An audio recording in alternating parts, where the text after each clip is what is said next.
Hey guys, it's Joe from Truth Be Told by Everyday People, and as I said, we have Sal Cataldo this week. I know you've been waiting for the guy, so as you know, this is a non-political show, so everybody can have fun and not worry about who's running for what. And Sal, where did you grow up, I grew up in Newark, New Jersey. and how was that? It was fun. It was great. I had a pretty good childhood. Now let me ask you a question. They got the new movie out, the new Sopranos, and a lot of people are pissed off about it. That David Chase made a mockery of it in the whole thing and that riot. Remember the riots? You were there at that time, right? You lived there during the riots? I did. I lived in Newark And he during said the riots. that was all about Italians and black people fighting against each other. And the mob. The mob said, no, that's a lie. We never fought each other. It had nothing to do with that. How do you feel? What's your take on Well, I that? was there, but I was young. I mean, I was a teenager. I don't think it had anything to do with the mob. It's only my opinion. Yeah, he was. Just my opinion. Yeah, they were just trying to make it look like Italian people and black people didn't like each other, which is ridiculous. Because I worked in Newark for many years. You know, but after you left Newark, where did you head up from there? Well, my parents moved, and I went along with them to Irvington, which is the next town Yeah. over there by Newark. And I was there. Went to high school there, and until I graduated high school and was out for about a year, and then I was in the U.S. Navy for 4 years. Okay. That's what happened. And when you came out of the Navy, When I came out of the Navy, I kind of moved to different sections, and so you're in the Navy. What else? When you came out of the Navy, or before the Navy, let me ask you a question. When did you get interested in music? oh, I can't remember when. It was like I was born into music. Since I was a little kid, I just used to play on pots with pencils, and then finally, one of my aunts bought me a drum set, and I, just started picking it up and playing by ear Okay. for the longest time, until I found out I could use my hands, to play, and then, then I studied music, but so it's been my whole life, even when I was in the Navy, I played in bands overseas, and just when I came out, then I played, and it's been my career for my whole life. Okay. So from there, from the Navy, you went to work where? I went to work playing drums. Okay. And who'd you play with? Oh, I play with just a lot of local bands, uh, bands, playing original music, making up our own music, and playing at college concerts and things like that. And like I say, in the service, I played overseas in bands, and then I came to join like a show band, traveled around New Jersey playing the showrooms, and then I got into a band that played in one nightclub for about 7 years, and it was a pretty successful band called Triangle, and we used to play like the popular music, and we used to fill the club. And, it's just a good time in my life. But you did have a single out, right? Because I remember that. Yeah, we had a 45. single. We have an album out, and a single, and And one of those songs was your wedding song. it Right? was You and Me. Not me and you. I didn't marry you. No. No, definitely not. But thanks for asking. So from there, is that all you did as far as work wise? Well, work wise, well, like I say, music was in my blood, and I did it, and I continue to do it up until now, which I Okay. still do. But I got married. We had a child, a son, my son. So I had to stay local. I couldn't travel around and kind of gallivant wherever I wanted to. So to stay local, I took a job that would give me good benefits, and I was looking towards the future to get a good pension, which I wound up working for Hostess Cake and Drake's Cake when they finally merged. And I did that for 25 years. Okay. I worked, selling Twinkies and also playing, selling my Twinkies during the week and sometimes playing at night during the week, but mostly on the weekends, playing in you know, like weddings and catered affairs because I had to stay local. So that's where the money was for me at that time. Okay. So I wound up getting in a wedding band, successful wedding band, and the band lasted for like 21 years. Mm. Started with like 5 people, and it wound up with like a horn section and girls singing, a couple girls, and it was a pretty successful band until finally that disbanded after 21 years. It's like longer than some marriages. And you know now I freelance because I've been around here for a long time in the circuit, in that circuit. So people might call me up. My drummer's sick, or he's on vacation. Could you fill in? So I kind of freelance right now. Now, there was one sound I remember you saying you were trying to get, and it was hard for you to get in. And Oh one my day you God, were at yeah. a wedding that was playing salsa music. Yeah, the notorious cowbell. I grew up with salsa music. That's how I learned how to play. I used to go to the village over in Manhattan and listen to the salsa guys in Washington Square Park, like on a Saturday. And I used to go there and listen to them, and I would bring a pot and start playing with them. Finally, one guy gave me his bongos and everything, and so I grew up on salsa, and it's still like one of my favorite music, if not my favorite music today. Okay. I just love it. It's like hard to sit down when you listen to that music. To me, I have to get up and move or dance or whatever. But yeah, there was this sound on the salsa records, this cowbell, and I loved that sound, and so like it became a quest for me. I was going to all the music stores and getting all of these cowbells and putting it on my drum set, and incorporate it when I would be playing, and it just wasn't right. I never finally got that sound. Okay. And it was driving me crazy. I mean, I can tell you, I got a room full of cowbells that I'd never use them again because it's not that sound.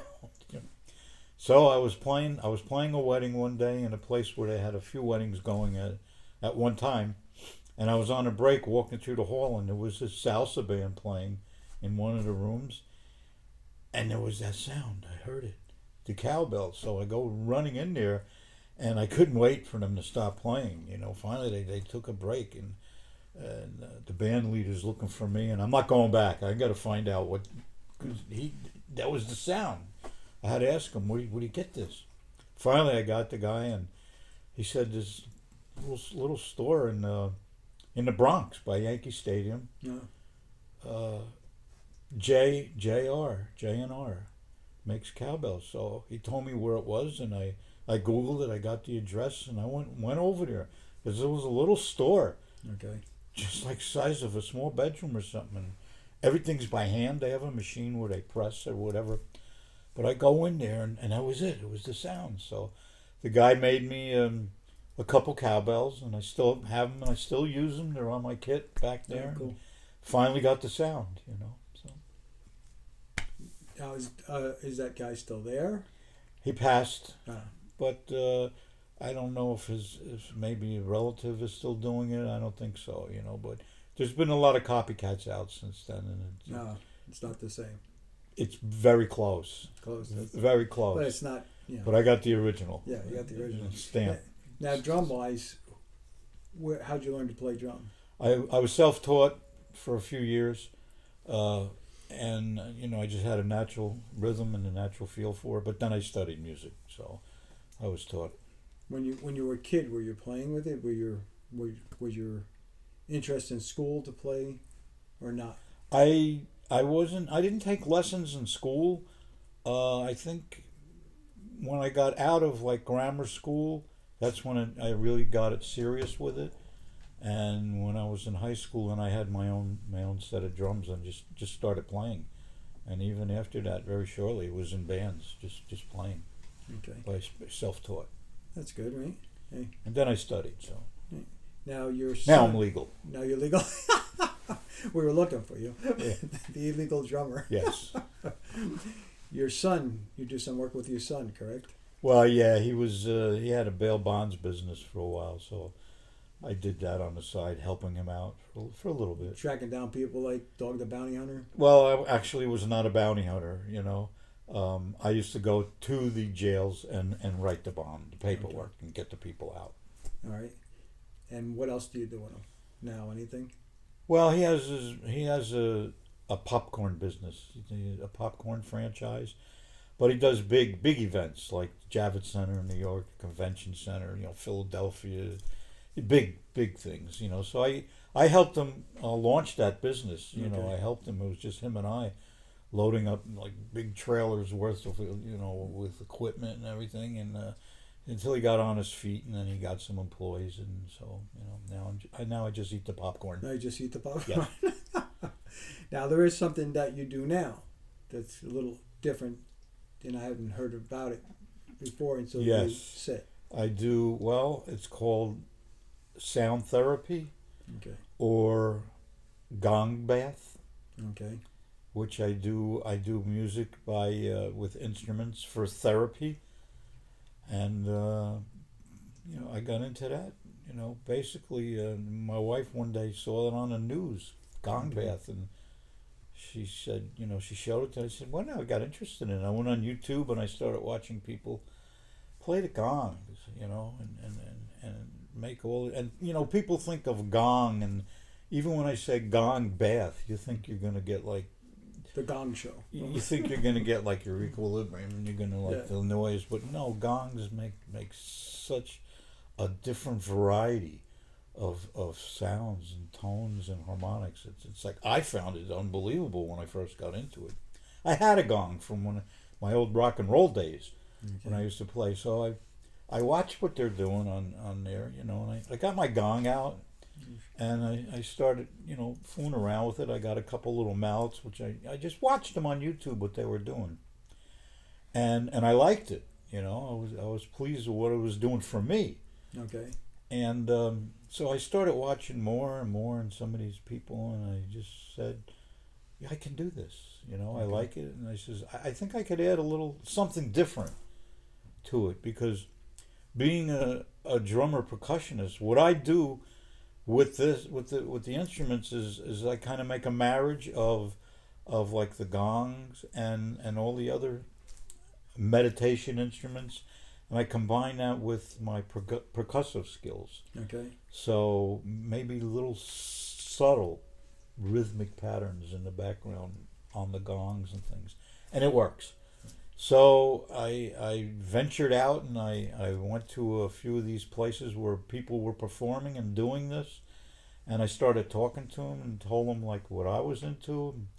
We got together, and I played for them, and they played for me, and it worked out. You know, they loved what I was doing, and I liked what they were doing, so I partnered with a few people, and now we still do it, and I do it on my own. I have my own studio here, and I have people come down here and put them in a mind full of bliss. So, what's the chances of you getting to the viewers get to see you do this? You want to go? I think they're pretty good. You got like $25? I'm 10. You got it. So let's move over to your gongs, Sure. and we'll let everybody see I'd be happy what you to. actually do. Absolutely.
the end.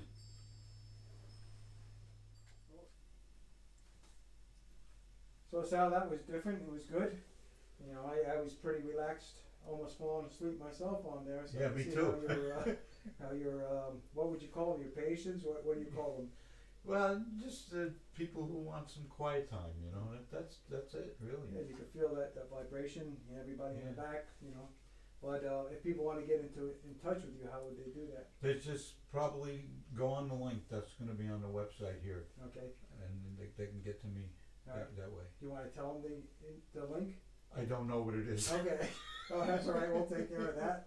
So, yeah, like I said, that was nice. I mean, you people looking out for a way to relax, get in touch with Sal, because just standing here, I was about ready to sit down, so as I was getting so relaxed. Well, it gets more. I mean, this is just an example of like what these instruments can do, and but usually, like my session is minimum an hour, and just takes you on a whole different type of journey, you know. So this was just a real quick I might example. come back of just to do the hour. Absolutely, you're invited.